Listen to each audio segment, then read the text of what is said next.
Good morning student. मैं Renu Dhetarwal, assistant professor of chemistry at government Bangur college Didwana. आज अपन बात करते हैं फोटो केमिस्ट्री के नेक्स्ट टॉपिक की, जेबलोन्स्की डायग्राम की। तो ये मैंने जेबलोन्स्की डायग्राम दर्शाया है। जेबलोन्स्की डायग्राम क्या होता है? जेबलोन्स्की डायग्राम बेसिकली एक एनर्जी डायग्राम है जो मॉलिक्यूल द्वारा लाइट रेडिएशन के ऑब्जर्वेशन से होने वाले मॉलिक्यूलर ट्रांजिशन को व्यक्त करता है, या अपन कह सकते हैं कि प्रकाश रासायनिक अभिक्रिया में मॉलिक्यूल्स द्वारा फोटोन के ऑब्जर्वेशन के बाद होने वाले फोटोफिजिकल प्रोसेस को शो करता है। जेबलोन्स्की डायग्राम में को समझने से पहले अपन इसकी टर्मिनोलॉजी है ये सब समझेंगे। तो अपन जानते हैं कि जब भी मॉलिक्यूल ग्राउंड स्टेट में होता है, जब भी सामान्यतः कोई मॉलिक्यूल ग्राउंड स्टेट में होता है तो इलेक्ट्रॉन अनपेयर्ड इलेक्ट्रॉन जो होते हैं वो पेयर्ड कंडीशन में होते हैं। पेयर्ड कंडीशन में होते हैं तो इस कंडीशन में जो दोनों इलेक्ट्रॉन होते हैं वो एक दूसरे के एंटी पैरेलल होते हैं।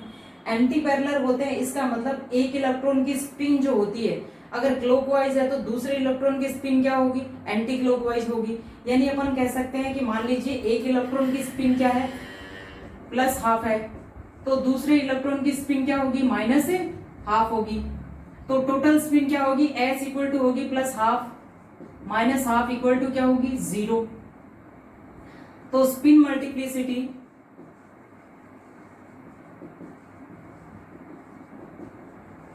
इक्वल टू 2s प्लस 1, यानी 2 इंटू एस कितना है?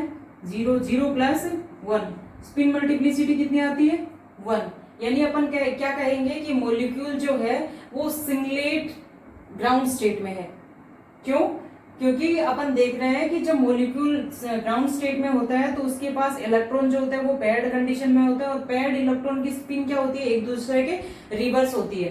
तो रिवर्स होती है उस वजह से स्पिन मल्टीप्लिसिटी का मान क्या आता है?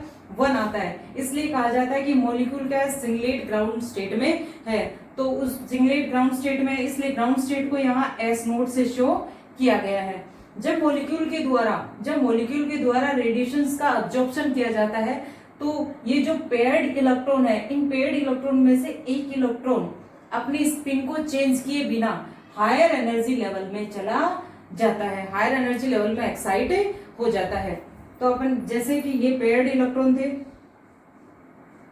ये ग्राउंड स्टेट में इलेक्ट्रॉन एक दूसरे के एंटी पैरेलल और पेयर्ड कंडीशन में थे। जब मॉलिक्यूल ने रेडिएशन का अब्जॉर्प्शन किया तो इन दोनों इलेक्ट्रॉन में से एक इलेक्ट्रॉन क्या है? स्पिन को चेंज किए बिना हायर एनर्जी लेवल में चला गया। तो इस कंडीशन में इलेक्ट्रॉन क्या है? अनपेयर्ड कंडीशन में है, लेकिन क्या है? एक दूसरे के एंटी पैरेलल है। तो एंटी पैरेलल है तो इनमें से एक इलेक्ट्रॉन की स्पिन वही अगर प्लस हाफ है तो दूसरे इलेक्ट्रॉन की स्पिन क्या होगी? माइनस हाफ होगी। तो टोटल स्पिन क्या होगी? 0 आएगी, और स्पिन मल्टीप्लिसिटी का मान क्या आएगा? 1 आएगा। तो इस सिचुएशन को अपन क्या कहते हैं कि इलेक्ट्रॉन क्या है? सिंगलेट एक्साइटेड स्टेट में है। इलेक्ट्रॉन क्या है? सिंगलेट एक्साइटेड स्टेट में है। ये जो एक्साइटेड इलेक्ट्रॉन होता है इसको सिंगलेट एक्साइटेड स्टेट इसलिए बोल रहे हैं क्योंकि जो एक्साइटेड इलेक्ट्रॉन है वो अपने साथ वाले ग्राउंड स्टेट इलेक्ट्रॉन के सापेक्ष क्या है? एंटी पैरेलल है, और दोनों इलेक्ट्रॉन अनपेयर्ड कंडीशन में है। तो इस सिचुएशन में स्पिन मल्टीप्लिसिटी का मान कितना आ रहा है? 1। तो इसे अपन कहते हैं कि इलेक्ट्रॉन सिंगलेट एक्साइटेड स्टेट में प्रेजेंट है। ये जो इलेक्ट्रॉन होता है ये धीरे धीरे क्या करता है? अपनी स्पिन को चेंज कर लेता है। यानी ये जो एंटी क्लॉकवाइज स्पिन है इसको क्या कर लेता है? यानी कि अगर इसकी एंटी क्लॉकवाइज स्पिन है तो इसको रिवर्स करके क्या कर लेगा? क्लॉकवाइज स्पिन कर लेगा। यानी कि अपनी स्पिन क्या हो जाएगी? इसकी क्लॉकवाइज डायरेक्शन में हो जाएगी। तो जब इस एक्साइटेड इलेक्ट्रॉन की स्पिन क्लॉकवाइज डायरेक्शन में हो जाएगी तो ये जो एक्साइटेड इलेक्ट्रॉन है ये अपने साथ वाले ग्राउंड स्टेट इलेक्ट्रॉन के सापेक्ष क्या हो जाएगा? पैरेलल हो जाएगा। यानी कि जब ये एक्साइटेड इलेक्ट्रॉन अपने साथ वाले ग्राउंड स्टेट इलेक्ट्रॉन के सापेक्ष पैरेलल कंडीशन में आ जाता है तो इस सिचुएशन में अपन देखें तो अगर एक इलेक्ट्रॉन की स्पिन प्लस हाफ है तो दूसरे इलेक्ट्रॉन की स्पिन क्या होगी? प्लस हाफ होगी, क्योंकि दोनों इलेक्ट्रॉन क्या है? सेम स्पिन में है, दोनों ही क्या है? क्लॉकवाइज डायरेक्शन में स्पिन कर रहे हैं। तो S1 अगर प्लस हाफ है तो S2 भी क्या होगा, प्लस हाफ होगा। तो total spin plus half equal to क्या हो जाएगी, 1 हो जाएगी। और स्पिन मल्टीप्लिसिटी क्या होगी, 2s प्लस 1, s की वैल्यू क्या है, s की वैल्यू है 1। तो स्पिन मल्टीप्लिसिटी का मान कितना आ जाएगा, 2 into 1 plus 1 is equal to क्या आ जाएगा, 3। तो इसे अपन क्या कहेंगे कि जो इलेक्ट्रॉन है वो क्या है, ट्रिपलेट एक्साइटेड स्टेट में है। तो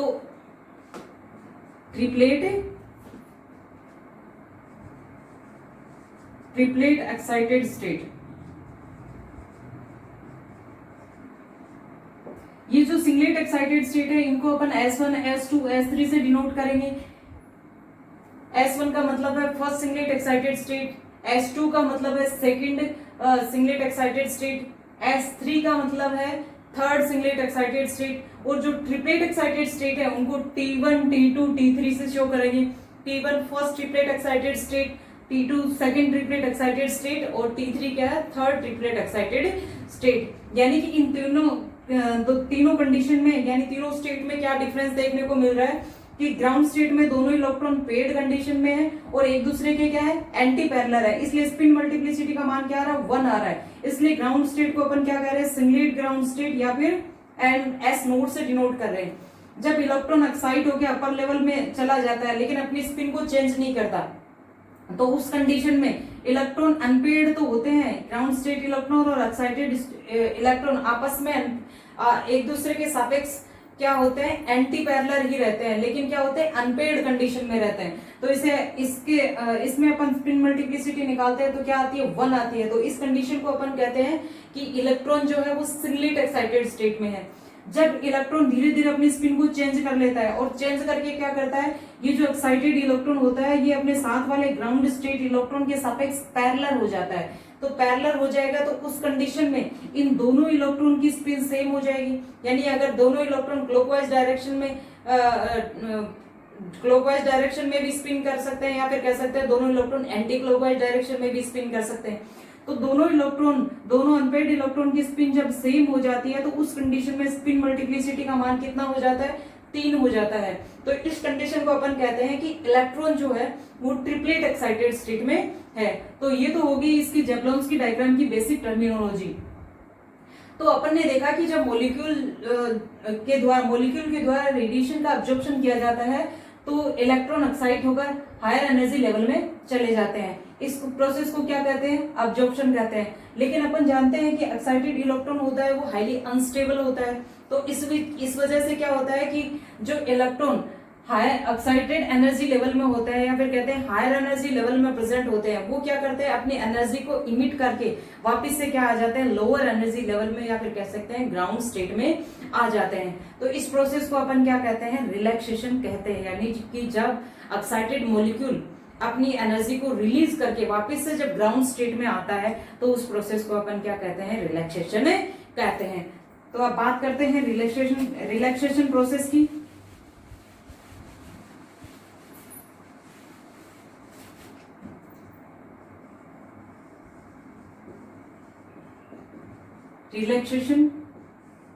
रिलैक्सेशन 2 टाइप से होता है। एक तो नॉन रेडिएटिव ट्रांजिशन होता है, नॉन रेडिएटिव ट्रांजिशन, और एक होता है रेडिएटिव ट्रांजिशन।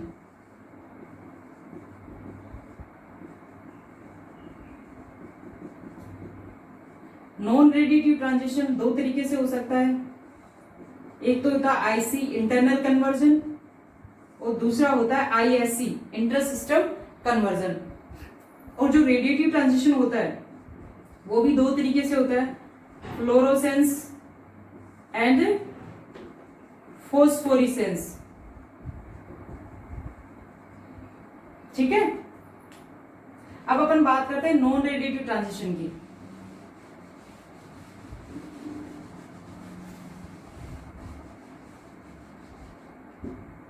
इसमें देखिए नॉन रेडिएटिव ट्रांजिशन किसे कहेंगे। नॉन रेडिएटिव ट्रांजिशन का मतलब होता है कि जब electron higher excited energy level से लोअर एनर्जी लेवल में आता है तो हीट के रूप में अपने अपनी एनर्जी का इमिशन करता है, यानी रेडिएशन का इमिशन नहीं करता है। हायर एनर्जी लेवल से जब लोअर एनर्जी लेवल में आएगा तो हीट की फॉर्म में एनर्जी रिलीज करेगा। इसलिए इस ट्रांजिशन को अपन क्या कह रहे हैं, नॉन रेडिएटिव ट्रांजिशन कह रहे हैं। तो फर्स्ट अपन देखते हैं इंटरनल कन्वर्जन। इंटरनल कन्वर्जन क्या होता है, इंटरनल कन्वर्जन का मतलब होता है जब electron higher excited singlet state से लोअर एक्साइटेड सिंगलेट स्टेट में आता है तो हीट की फॉर्म में एनर्जी रिलीज करता है, जिसे अपन क्या कहते हैं, इंटरनल कन्वर्जन कहते हैं। यानी कि हायर एक्साइटेड सिंगलेट स्टेट से लोअर एक्साइटेड सिंगलेट स्टेट में आता है तो इसे अपन क्या कहते हैं, इंटरनल कन्वर्जन कहते हैं। यानी कि जब S3 से S2 में आएगा तो हीट की फॉर्म में एनर्जी रिलीज करेगा, इसे अपन क्या कहेंगे, IC। या फिर कह सकते हैं जब S2 से S1 में आएगा तो हीट की फॉर्म में एनर्जी रिलीज करेगा, इसे अपन क्या कहते हैं, IC कहते हैं। देखिए जब भी इलेक्ट्रॉन जो होता है जो हायर एनर्जी लेवल से लोअर एनर्जी लेवल में आता है तो वो स्टेप बाय स्टेप क्या करता है, स्टेप बाय स्टेप ट्रांजिशन करता है। ये नहीं है कि डायरेक्ट इलेक्ट्रॉन S3 से किस में आ जाएगा, S1 में आ जाएगा, ऐसा नहीं होता है। वो अगर लोअर एनर्जी लेवल में आएगा तो पहले S3 से S2 में आएगा और S2 से देन किस में आएगा, S1 में आएगा। यानी अपन कह सकते हैं कि ट्रांजिशन जो होता है वो स्टेप बाय स्टेप होता है। नेक्स्ट है ISC, inter system conversion. ISC का क्या मतलब होता है, ISC का मतलब होता है कि जो एक्साइटेड इलेक्ट्रॉन है वो एक्साइटेड सिंगलेट स्टेट से एक्साइटेड ट्रिपलेट स्टेट में ट्रांजिट करता है। यानी कि जब इलेक्ट्रॉन एक्साइटेड सिंगलेट स्टेट से एक्साइटेड ट्रिपलेट स्टेट में जाता है तो उसे कहते हैं इंटर सिस्टम कन्वर्जन, ISC।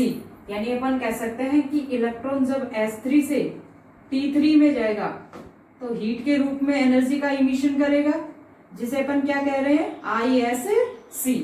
इसी तरह से जब S2 से T2 में जाएगा तो भी हीट के रूप में एनर्जी का इमिशन करेगा, ठीक है। और S1 से T1 में जाएगा तो भी हीट के रूप में एनर्जी का इमिशन करेगा। ये प्रोसेस क्या कहलाता है, ISC, इंटर सिस्टम कन्वर्जन। अब अपन बात करते हैं रेडिएटिव ट्रांजिशन की।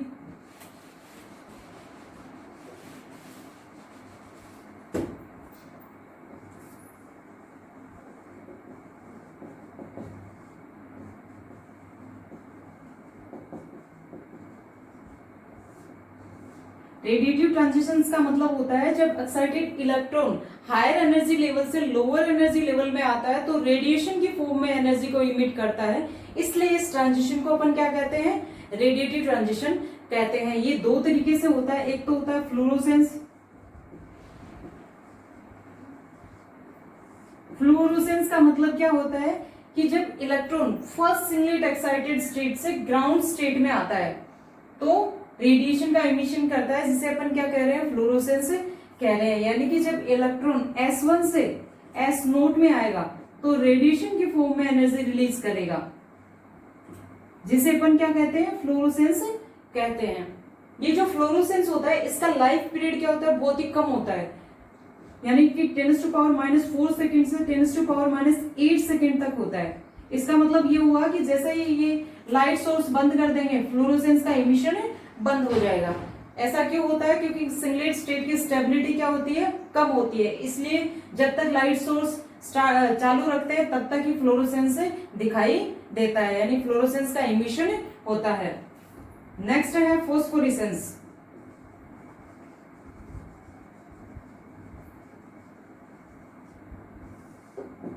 फोस्फोरेसेंस का क्या मतलब होता है, फोस्फोरेसेंस का मतलब है जब एक्साइटेड